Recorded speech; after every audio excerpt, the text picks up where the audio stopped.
Assalamualaikum warahmatullahi wabarakatuh. Perkenalkan, kami dari kelompok 12 akan memaparkan mata kuliah Manajemen Keuangan 2 dengan judul Sumber Pendanaan, Leasing, Pegadaian, dan Bank Islam. Perkenalkan, anggota kelompok kami adalah yang pertama, Andiniana Ndahastuti dengan NIM 2311003. Yang kedua, Septiana Ayu Kabahela dengan NIM 2311029. Yang ketiga, Aprilia Eka Wijayanti dengan NIM 2311034.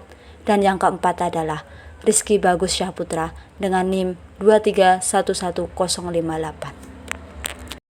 1. Leasing. Leasing adalah perjanjian kontrak antara pihak yang menyewakan atau bisa disebut juga dengan leasure dengan pihak yang menyewa aset tertentu atau bisa disebut juga dengan leasee. Perjanjian menetapkan bahwa penyewa mempunyai hak untuk menggunakan aset tertentu yang kemudian sebagai imbalannya penyewa membayar sejumlah kas tertentu yang tetap setiap periodenya ke pihak yang menyewakan. Pihak yang menyewakan ini bisa pihak yang memproduksi aset tersebut atau bisa juga pihak independen yang membeli aset.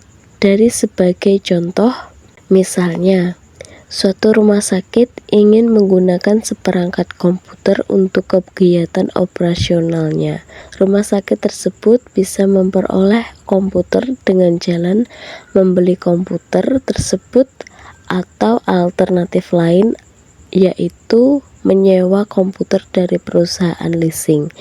Perusahaan leasing akan membeli komputer dari perusahaan komputer, misal Acer atau IBM, yang kemudian menyewakannya ke rumah sakit tersebut. Jenis leasing. Jenis leasing itu ada dua, yaitu leasing sewa guna langsung atau direct leasing dan leasing sewa guna tipe penjual atau sales tipe leasing. Leasing sewa guna langsung atau direct leasing itu merupakan transaksi pembiayaan sewa guna usaha secara langsung atau bisa disebut juga dengan direct finance lease, di mana dalam jumlah transaksi termasuk laba yang diperhitungkan oleh pabrikan atau penyalur yang juga merupakan perusahaan sewa guna usaha. Sedangkan leasing sewa guna tipe penjual atau sales tipe leasing itu merupakan penjualan barang produksi sendiri dengan mekanisme leasing. Jadi perusahaan tersebut akan mendapat penghasilan dari harga jual dan bunga yang disetorkan oleh leasee. Cross border leasing adalah praktik leasing antara leasee dan lessor yang berada di negara berbeda. 1.1 tentang besarnya sewa. Misalkan suatu perusahaan leasing bermaksud menawarkan sewa guna kepada perusahaan yang membutuhkan peralatan mesin. Peralatan tersebut mempunyai harga 5 juta dengan usia 5 tahun. Tingkat keuntungan yang disyaratkan oleh perusahaan leasing adalah 10% setelah pajak. Tingkat keuntungan yang sesuai dengan biaya modal utang atau setelah pajak. Peralatan tersebut didepresiasi dengan garis lurus dan tidak ada nilai sisa pada akhir periode. Tingkat pajak adalah 30%, jadi berapa besarnya sewa yang sebaiknya ditawarkan? Pendapatan perusahaan leasing diperoleh dari penghematan pajak melalui depresiasi dan biaya sewa. Tabel 1.1 tentang aliran kas dari pembelian aset. Tabel berikut ini meringkas present value penghematan pajak dari depresiasi. Depresiasi bisa dipakai sebagai pengurang pajak, kemudian penghemat pajak, karena depresiasi tersebut bisa dihitung present value-nya. Ini adalah tabelnya. Penjelasannya, karena aset depresiasi dengan garis lurus, maka tidak ada nilai residu. Depresiasi per tahun adalah 5 juta per 5 sama dengan 1 juta per tahun yang berada di kolom 2. Penghematan pajak karena depresiasi adalah depresiasi dikali pajak atau 1 juta dikali 30% sama dengan 300.000. Kolom 4 menyajikan present value dari discount factor sebesar 10%. Kolom 5 menyajikan present value dari penghematan pajak pada kolom 3. Total present value penghematan pajak adalah 1.137.236. Harga aset tersebut adalah 5 juta. Dengan demikian ada sisa sebesar 5 juta dikurangi 1.137.236 sama dengan 3.862.764. Sisa tersebut akan dibebankan ke sewa guna. Misalkan pembayaran sewa dimulai awal tahun dan dibayar 5 kali. Berikut ini skema aliran kas perusahaan leasing. X itu adalah variabel yang mewakili sewa per tahun setelah pajak. Jadi, dengan tingkat keuntungan yang disyaratkan 10%, tugas kita adalah mencari nilai X sehingga total present value dari X sama dengan 3.862.764, sisa yang harus diperoleh dari sewa guna. Dengan kata lain, kita akan menghitung sebagai berikut ini. 3.862.764 sama dengan X ditambah X per 1,1 pangkat 1 ditambah X per 1,1 pangkat 2 ditambah X per 1,1 pangkat 3 ditambah X per 1,1 pangkat 4 ditambah X per 1,1 pangkat 5.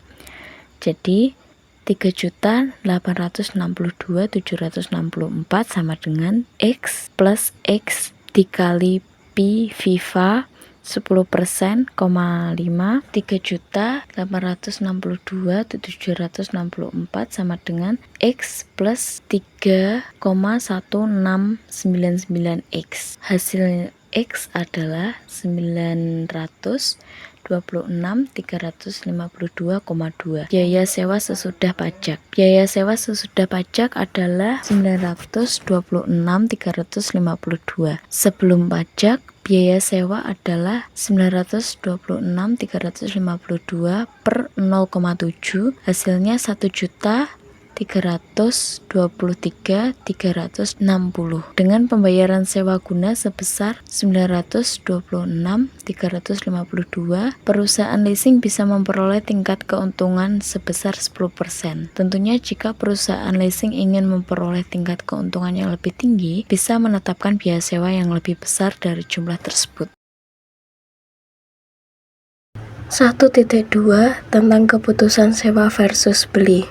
Misalkan PT Arta memutuskan untuk membeli mesin baru dengan nilai 5 juta dengan usia ekonomis 5 tahun dan tidak ada nilai residu. Saat ini PT Arta sedang mempertimbangkan apakah menggunakan leasing atau pinjaman dan kemudian membeli aset tersebut. Perusahaan leasing menawarkan sewa sebesar 1.323.360 per tahun selama 5 tahun. Pembayaran leasing dimulai awal tahun. Jika perusahaan meminjam, perusahaan bisa memperoleh pinjaman sebesar 5 juta. Pinjaman dilunasi dengan cicilan yang sama per tahunnya sebesar 1.466.432 selama 5 tahun. Pembayaran cicilan pinjaman dimulai pada akhir tahun pertama. Mana yang dipilih, leasing atau beli aset? Untuk menganalisis masalah tersebut, kita perlu menyiapkan schedule aliran kas alternatif, leasing, dan utang atau pembelian aset. Tabel berikut ini meringkaskan aliran kas untuk alternatif sewa. Contoh tabel schedule aliran kas leasing. Penjelasan. Baris pertama menunjukkan biaya sewa sebesar Rp1.323. Pembayaran dimulai pada awal tahun 0. Kemudian pembayaran dilakukan 5 kali karena biaya sewa bisa dipakai sebagai pengurangan pajak. Baris 2 menunjukkan penghematan pajak. Penghematan pajak adalah biaya sewa dikalikan dengan tingkat pajak 30%. Baris ketiga menunjukkan biaya sewa bersih, yaitu biaya sewa setelah dikurangi penghematan pajak. Baris terakhir menunjukkan present value biaya sewa bersih dan discount for faktor sebesar 10%. Total present value biaya sewa leasing bersih Rp4.013.261.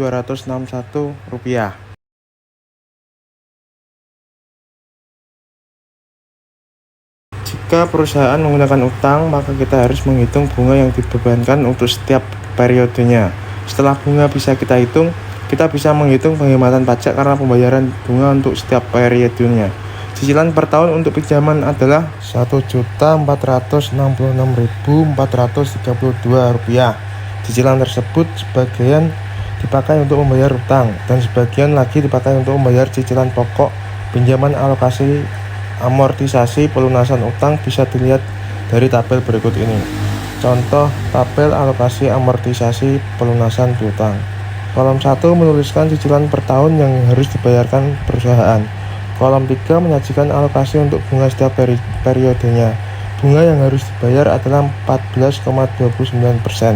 Untuk tahun pertama besarnya bunga adalah 0,1429 dikali 5 juta sama dengan Rp714.500. Karena cicilan per tahun adalah 1.466 juta, maka sisa sebesar Rp751.932. Dalam kurung 1.466.432 rupiah dikurangi 714.500 rupiah dipakai sebagai cicilan pokok pinjaman. Pada akhir tahun saldo pinjaman berkurang menjadi 4.249.069 rupiah. Dalam kurung 5 juta dikurangi 751.932 rupiah. Pada tahun kedua, alokasi untuk bunga adalah Rp607.049 dalam kurung 14,29% dikali 4.248.068 rupiah. Kemudian alokasi untuk pokok pinjaman bisa dihitung dengan cara yang sama. Prosedur yang sama digunakan terus sampai pada akhir tahun kelima. Karena selisih pembulatan, cicilan pada tahun kelima ditetapkan 1.466.429 rupiah, sehingga total alokasi untuk pokok pinjaman adalah 5 juta. Perhatikan bahwa pembayaran bunga semakin kecil pada akhir-akhir masa pinjaman. Setelah pembayaran bunga bisa dihitung, tabel berikut ini menyajikan skedul aliran kas jika perusahaan menggunakan utang dan membeli aset tersebut. Contoh tabel skedul aliran kas untuk pembelian aset dengan uang. Jika perusahaan menggunakan utang dan membeli aset, maka ada dua penghematan pajak yang bisa diperoleh, yaitu dari depresiasi dan pembayaran bunga. Aset didepresiasi dengan garis lurus selama 5 tahun dan tidak ada nilai residu. Dengan demikian, besarnya depresi per tahun adalah 1 juta atau 5 juta per 5. Pembayaran bunga baris kedua diperoleh dari tabel sebelumnya. Total biaya yang berkaitan dengan alternatif utang dan beli bisa dilihat di tabel 3. Penghematan pajak karena depresi dan bunga baris 4. Perusahaan membayar cicilan pinjaman sebesar Rp1.466 per tahun. Baris 5 dari jumlah tersebut setelah memperhitungkan penghematan pajak diperoleh pembayaran bersih. Baris 6 pembayaran bersih tersebut adalah pembayaran cicilan dikurangi penghematan pajak. Baris terakhir menyajikan present value dari pembayaran cicilan bersih. Jumlah total present value adalah Rp3.863.155. Karena present value pengeluaran kas untuk alternatif utang dan membeli lebih kecil dibandingkan dengan present value leasing, alternatif utang dan membeli aset nampaknya lebih menarik dibandingkan dengan alternatif leasing. Contoh tabel analisis kas tambahan dan analisis NPV leasing versus build aset utang.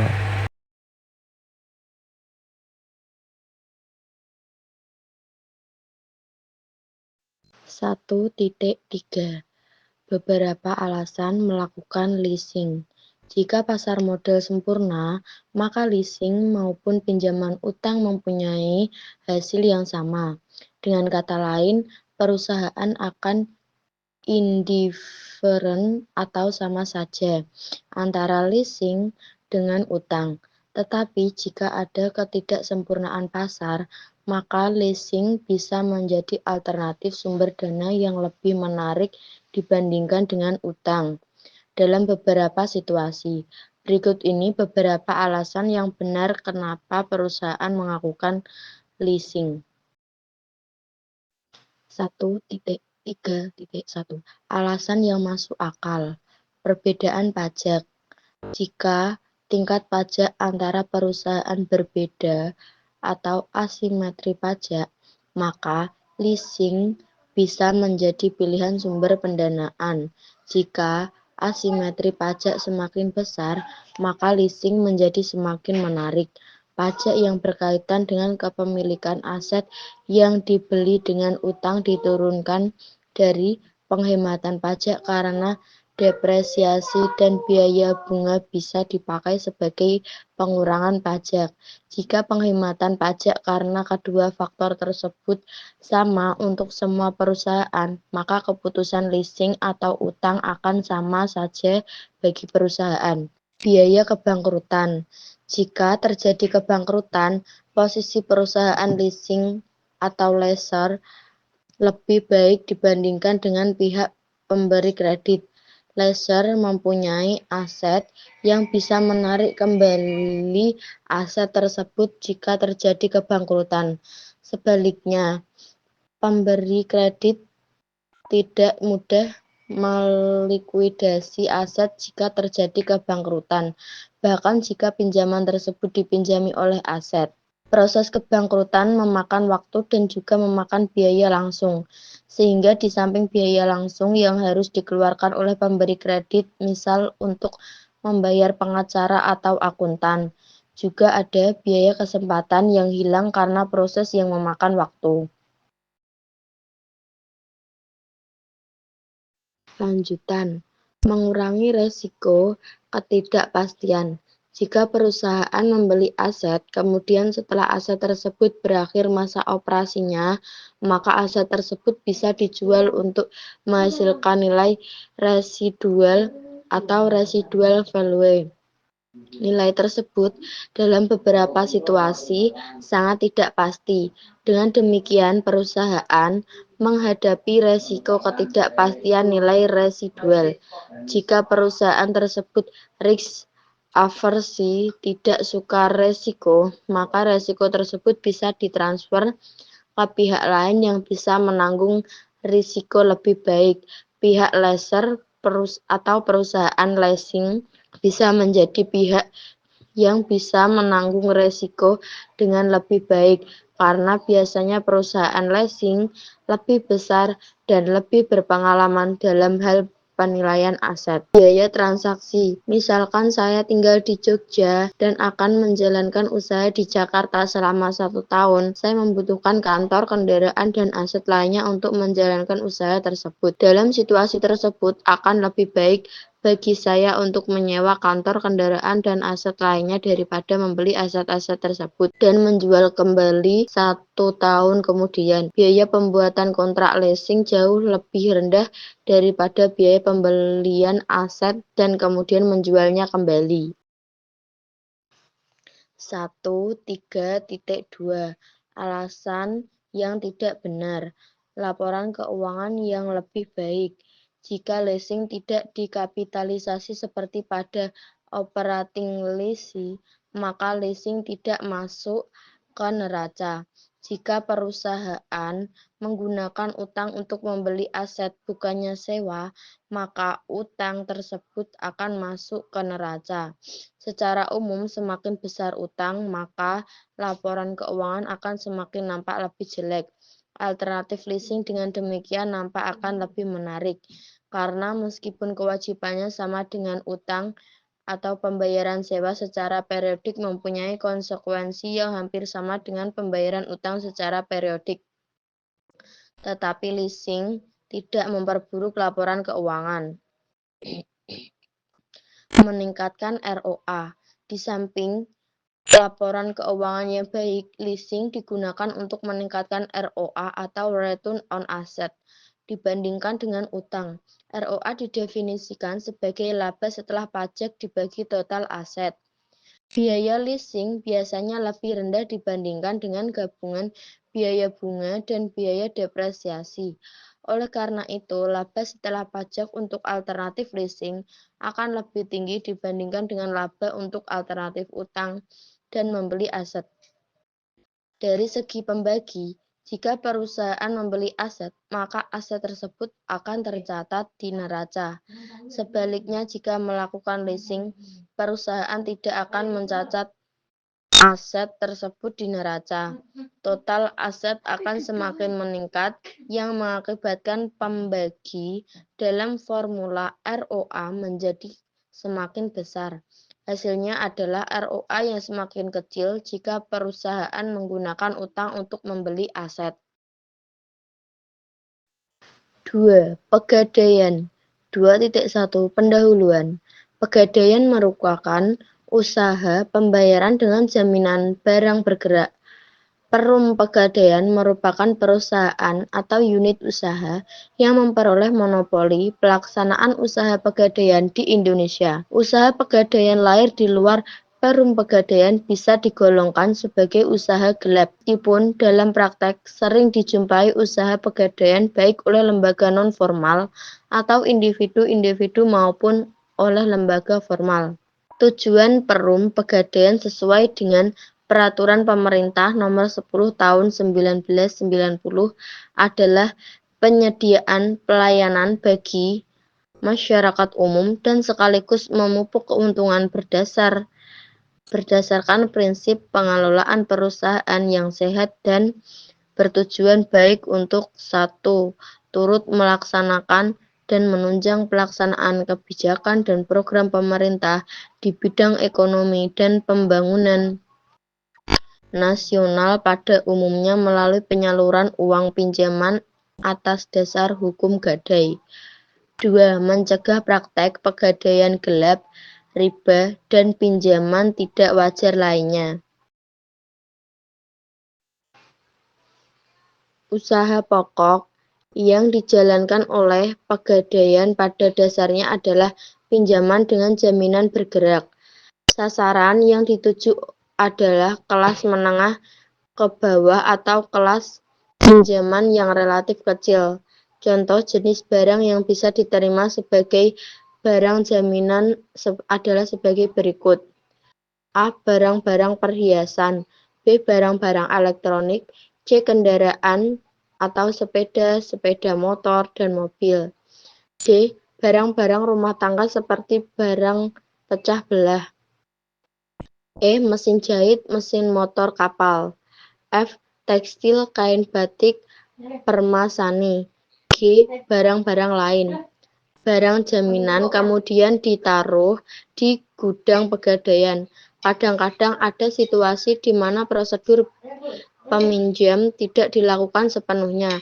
Misalkan menerima gadai dengan jaminan persediaan barang di toko atau tidak dibawa ke gudang, atau menerima jaminan barang yang tidak biasa.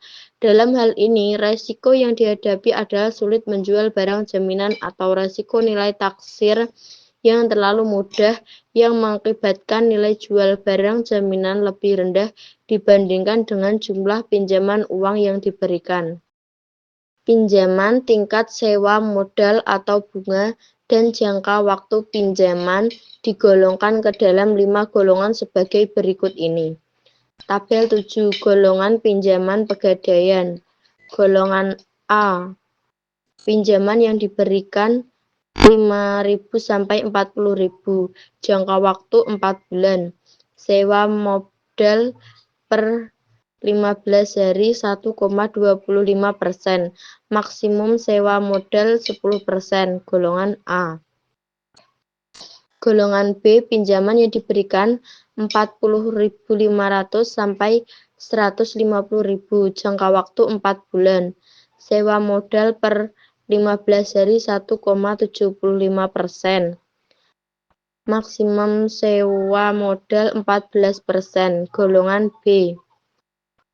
Golongan C 151.000, jangka waktu 4 bulan, sewa modal per 15 hari 1,75%,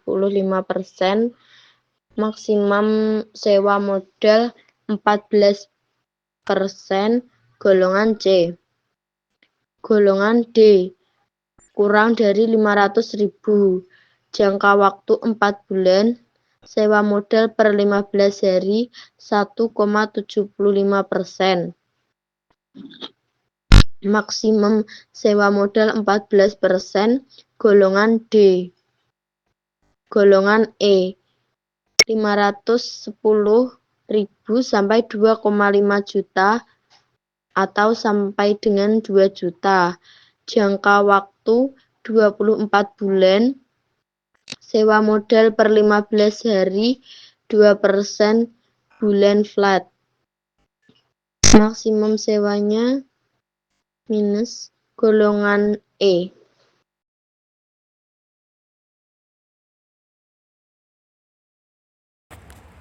Di samping kegiatan pokok, yaitu memberikan pinjaman seperti yang telah dijelaskan di muka, Perum Pegadaian juga melakukan kegiatan-kegiatan lainnya, yaitu 1. Menerima jasa taksiran, yaitu memberikan jasa kepada masyarakat yang ingin mengetahui beberapa besar nilai sesungguhnya dari barang yang dimilikinya, seperti emas atau berlian.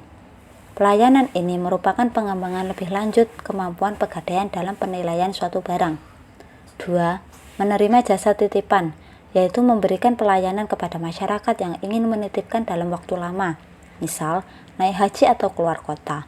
Pelayanan ini merupakan pengembangan lebih lanjut kemampuan pegadaian menyimpan barang-barang jaminan.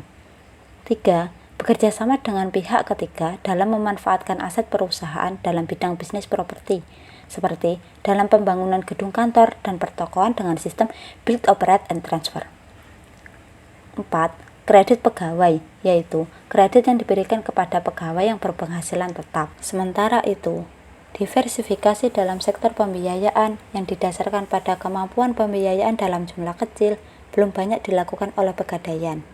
Persaingan dari lembaga keuangan lainnya atau semacam BPR yang mempunyai segmen pasar yang hampir sama membuat pegadaian harus berpikir keras untuk mengembangkan diri. Misal mengembangkan BPR atau BPR syariah, mengembangkan model ventura, dan anjur piutang atau factoring, atau usaha-usaha pelayanan keuangan lainnya. 3. Bank Islam.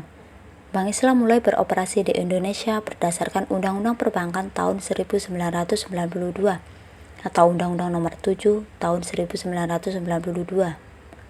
Undang-undang tersebut kemudian diterjemahkan lebih lanjut dengan Peraturan Pemerintah Nomor 72 tahun 1992. Perundangan Perbankan Syariah disempurnakan lebih lanjut dengan Undang-Undang Nomor 10 tahun 1998 dan Undang-Undang Nomor 23 tahun 1999. Undang-undang terakhir tentang Bank Indonesia yang memberikan kewenangan kepada BI untuk mengakomodasi prinsip-prinsip syariah dalam pelaksanaan tugas pokoknya. Pada dasarnya, Bank Islam sama seperti bank umum lainnya, yaitu menerima dana dalam bentuk deposito atau tabungan, dan kemudian menginvestasikan dana tersebut dalam bentuk pinjaman atau investasi lainnya. Perbedaannya adalah, Bank Islam beroperasi tidak atas dasar bunga atau riba, tetapi atas dasar pembagian atau sharing keuntungan. Meskipun kontroversi atas pengertian riba masih berlanjut sampai saat ini.